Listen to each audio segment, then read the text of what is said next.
many pounds of tomatoes that plant is going to produce. Can I ask you to hold the microphone up so we can hear you? There you go. Thanks. Up on. Okay. Any guesses on how many pounds of tomatoes that plant can produce? Okay, well, we're going to let it take it with you.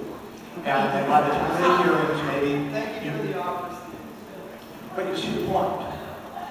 The point is, we don't know when we start a plant what we're going to get off of it. Now, keep going. I've got patients who are 80 years old. If they get a quarter of an ounce off a plant, they're just through. You can take somebody like Jeff over here, and you probably get a pound. Okay? Why should Jeff get more pot, have adequate medication, when the old lady can't? Because you guys have imposed a limit. As I understand the 60-day supply, 60-day supply of medication, a plant is a 0-day supply of medication. As far as I can see, you guys don't get to determine anything outside the 60-day supply of medication. That's number one. Let's talk about safe access now.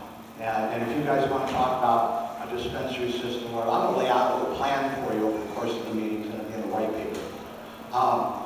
But you're just kidding yourselves, because safe access has got nothing to do with you have a nice store to go buy it from and sort of enough pot there.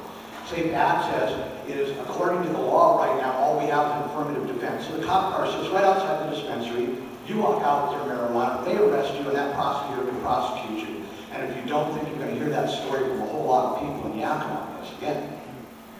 Now, you want the good news. The good news is you guys can do something about this. You guys can solve the problem. Simple way to solve the problem is the voters have accepted medical use of marijuana in the state of Washington. The legislature has accepted medical marijuana use in the state of Washington. The Department of Health, the very department, has added conditions after reviewing scientific information and said that it's got medically accepted use. But your board of pharmacy has still got scheduled as a Schedule 1. To be a Schedule 1, one of the things you have to have is no accepted medical use. That's your own department. So we'll be asking for a rulemaking procedure on that, because in Gonzalez versus Oregon, the Supreme Court said if you can prove accepted medical use, then the U.S. Attorney General has to change it in Washington. You want to solve the problem, the conflict between the feds and the state? You guys can do it. You guys are in the perfect position to do it. I won't take up any more of your time, because you're going to see me tomorrow in Spokane and then again in Yakima.